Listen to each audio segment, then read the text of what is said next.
கல்யாண சமையல் சாதம் காய்கறிகளும் பிரமாதம் அந்த கௌரவ பிரசாதம் இதுவே எனக்கு போதும்.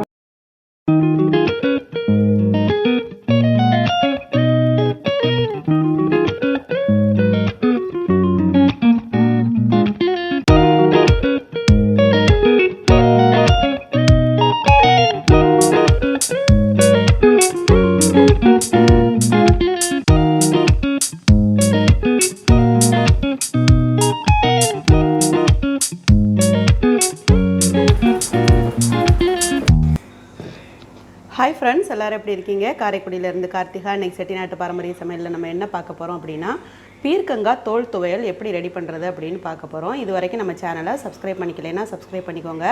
வீடியோவை ஃப்ரெண்ட் அண்ட் ரிலேட்டிவ்க்கு ஷேர் பண்ணுங்கள். இது பார்த்தீங்க அப்படின்னா ட்ரெடிஷ்னல் தான். இந்த துவையல் வந்து நம்ம இப்போ செய்கிறது கிடையாது, அந்த காலத்துலேருந்தே பெரியவங்க நமக்கு செஞ்சு கொடுக்குறது தான். இதை சாதத்தில் போட்டு சாப்பிட்றதுக்கும் சரி, இட்லி தோசை இந்த மாதிரி டிஃபனுக்கும் சரி ரொம்பவே சூப்பராக இருக்கும். சாதத்துக்கு போடும்போது இது போல் கெட்டியாக வச்சுக்கலாம். டிஃபனுக்கு அப்படின்னா கொஞ்சம் தண்ணி கலந்துக்கலாம்.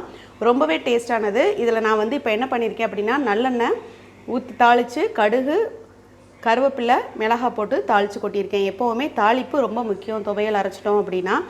வாங்க இப்போ பீர்க்கங்காய் தோல் துவையல் எப்படி ரெடி பண்ணுறது அப்படின்னு பார்ப்போம். பீர்க்கங்காய் தோல் துவையல் எப்படி செய்கிறது அப்படின்னு பார்க்க போகிறோம். பீர்க்கங்காயிலேருந்து எடுக்கிற அந்த தோலை வந்து நான் நல்லா கழுவிட்டு சின்ன சைஸாக கட் பண்ணி வச்சுருக்கேன்.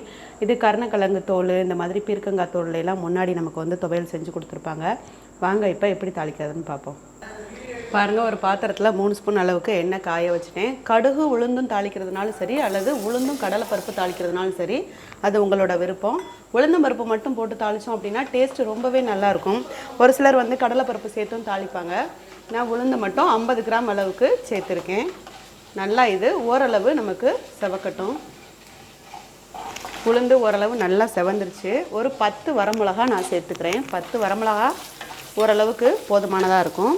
இப்போ நம்ம எடுத்து வச்சுருந்தோம் இல்லையா அந்த பீர்க்கங்காய் தோல், அதை வந்து நம்ம இதில் சேர்க்க போகிறோம்.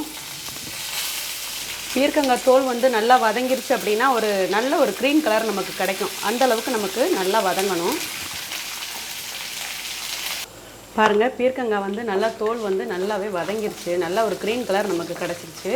வெங்காயம் வந்து ஆப்ஷன் தான். வெங்காயம் வேணும்னா சேர்த்துக்கலாம், இல்லைன்னா வேண்டாம். நான் 2 வெங்காயம் கட் பண்ணியிருக்கேன். வெங்காயம் வேண்டாம் அப்படின்னா வெறும் பீர்க்கங்காயோட தேங்காய், நம்ம வந்து வெள்ளைப்பூண்டு புளி எல்லாம் சேர்த்து அரைச்சிக்கலாம். நான் இப்போ வந்து வெங்காயம் சேர்த்துருக்கேன். இதுவும் ஒரு டேஸ்ட்டில் இருக்கும், நல்ல டேஸ்ட்டில் இருக்கும். இது நல்லா வதங்கட்டும். வெங்காயம் ஓரளவு வதங்கிருச்சு. ஒரு 7 வெள்ளைப்பூண்டு, 2 சொல புளி, 1/4 ஸ்பூன் அளவுக்கு பெருங்காயத்தூள் சேர்த்துருக்கேன். சேர்த்து வதக்கிடலாம்.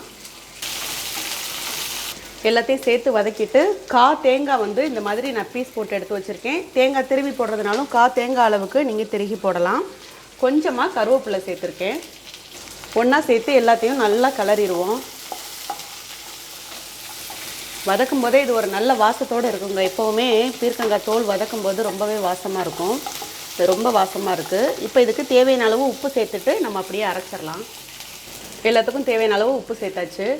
லேசாக அப்படியே உப்பை கிளறி விட்டுட்டு நம்ம அப்படியே மிக்ஸி ஜாரில் அரைச்சிடலாம். 3 நிமிஷம்தாங்க பீர்க்கங்காய் தோல் துவையல் ரொம்ப சூப்பராகவே ரெடி ஆயிடுச்சு. இது போல் நீங்களும் ட்ரை பண்ணிவிட்டு எனக்கு கமெண்ட் பண்ணுங்கள், லைக் பண்ணுங்கள், சப்ஸ்கிரைப் பண்ணுங்கள், வீடியோவை ஷேர் பண்ணுங்கள். தேங்க்யூ.